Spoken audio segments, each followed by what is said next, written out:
Greetings, esteemed professors and tutors. I am Lenjing Perpetua, a Bachelor of Education Studies student presenting EDS 155 Game-Based Learning Coursework Reflection.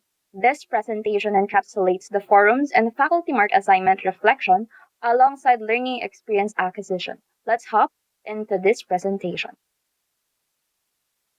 In my first activity in the discussion forum 1, Let's Play, entitled Attention Stop Disasters Ahead, identified as a simulation-based serious game that emphasizes strategy, system thinking, and real-world decision-making, rather than points-based gamification. Unlike quiz-based or reward-driven games, it places learners in realistic roles where they must apply knowledge to complex scenarios such as disaster preparedness and community planning. This highlights how simulation games are designed to develop higher order thinking skills through experiential learning. Theoretically, this game reflects Kolb's experiential learning cycle, where understanding is built through action, reflection, and adjustment based on outcomes. It also demonstrates how serious games operate within the balance of educational value and engagement, as discussed in the dual success framework of Egenfeld Nielsen. Smith and Tosca 2016. While the game effectively supports learning through realistic constraints and consequences based outcomes, its limited real time feedback and relatively low engagement design reduce opportunities for continuous learning adjustment. Yet, Stop Disasters is highly useful in contexts such as geography, environmental science, and disaster risk management because it strengthens system thinking, planning skills, and awareness of real world hazards. However, its impact could be improved through stronger gamification features, more adaptive feedback, and opportunities for collaboration to enhance engagement across diverse learners. Overall, this game demonstrates that simulation based learning is powerful for complex, real world topics, but its effectiveness depends on balancing educational depth with engaging game design. On the second slide of discussion forum 2, comparing and contrasting educational games, the title output is Simulation Clash, MRI, the Magnetic Miracle Game versus Stop Disaster. This game-based learning encompasses various digital game types that serve distinct educational stability. This reflection demonstrates that different types of games for learning serve distinct purposes, particularly when it comes to comparing structured, scaffold games and open-ended simulations. Simulation-based games like the MRI, the Magnetic Miracle Game, and Stop Disaster show how learners engage with real-world systems through interactive decision making, but differ in their cognitive demands. The MRI game supports foundational and procedural learning through guided tasks and scaffolding, making it effective for novice learnings. While, on the other hand, the Stop Disasters promote systems thinking, strategic planning, and reflective decision making in more complex contexts. But theoretically, they both align with experiential learning, but diverge in emphasis where the MRI game reflects cognitivist principles of structured knowledge acquisition, whereas, on the other hand, the Stop Disasters embodies constructivism learning through exploration autonomy. Evaluating these given examples highlights that the effectiveness of educational and simulation games depends on how well their design aligns with instructional goals, learning readiness, and the specific learning context, reinforcing that game-based learning is most impactful when intentionally and thoughtfully implemented. Now on to the next slide. On the FMA1 Initial Game-Based Learning Design Group Work, which our group entitled it as Quest for Independence, a Wayground-Based Gamified Quiz for Grade 7 learners under the Department of Education Matatag Curriculum on the lesson under Araling Panlipunan, entitled the topic of the book Concept of Colonialism and Imperialism, ranging from quiz-based gamified systems to simulation and strategy-based environments.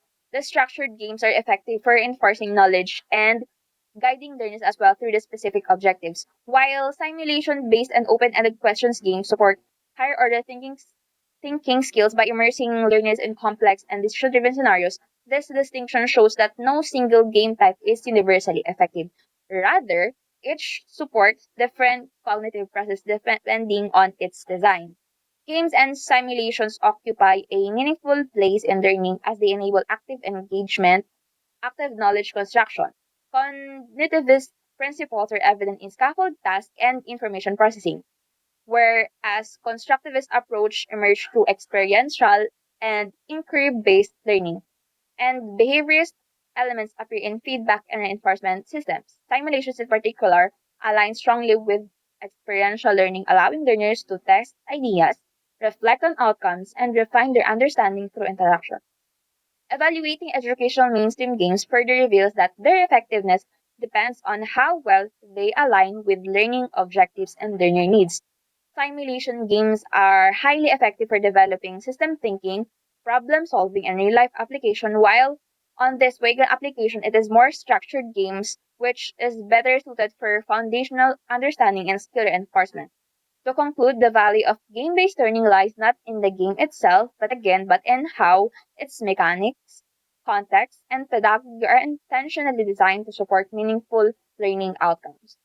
On the FMA2 collaborative analysis of games and simulation of the group of our group work, which titled as Analyzing the Educational Impacts of the Simulation Game, the Magnetic Resonance Imaging MRI, the Magnetic Miracle Game, like I said earlier on my output on the F1 and 2, our group decided to use my suggestion of the MRI, which is the Magnetic Miracle Game, wherein this game exemplifies a guided simulation that supports procedural and foundational learning through scaffold tasks, making it more suitable for introducing complex scientific concepts.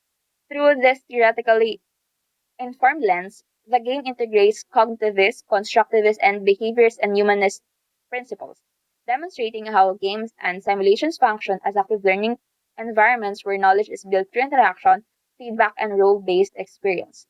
Now, to the next slide on the FMA3, our group used the Wayground website, which shows that different types of games for learning. Wherein in the Wayground, we have the quiz-based, simulation-based, and narrative-driven games, which serves as distinct instructional purposes depending on the design and goals. The Quest for Independence as gamified quiz demonstrate how structured game mechanics like randomized questions, leaderboards, and instant feedback effectively supports engagement, recall, and guided analysis, particularly for learners to motivate by achievement exploration.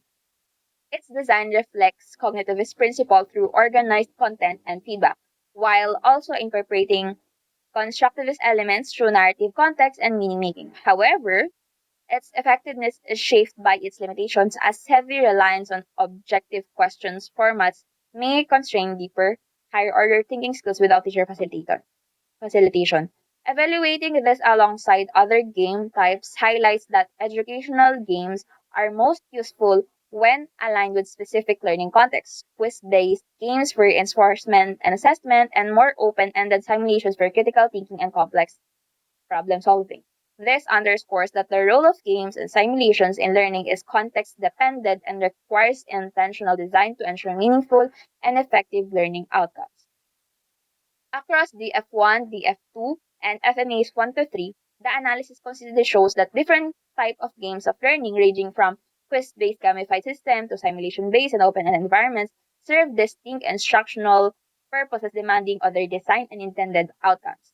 Wherein on the simulation games like Stop Disaster and MRI highlights how experiential learning supports either higher order thinking skills through system-based decision-making or foundational understanding through structured scaffolded tasks. In contrast, Quest for Independence demonstrates how gamified quizzes effectively reinforce concepts, support guide analysis, and enhance motivation through feedback and competition. These examples illustrate how game-based learning integrates cognitivist, constructivist behaviors, and experiential principle, positioning games and simulations as active learning environments rather than passive tools. Evaluating their effectiveness reveals that no single game type is universally superior. Instead, their value depends on alignment with learner needs, prior knowledge, and instructional goals. Overall, the work demonstrates a clear understanding that meaningful game-based learning requires intentional design, where mechanics, pedagogy, and context are carefully integrated to support both engagement and deep learning. Thank you for listening once again. This is your presenter for today, Lanjin Perpetua, a Bachelor of Education student. Students tackled S155 Game-Based Learning Coursework Reflection. On to the next exploration of gamified learning. Thank you.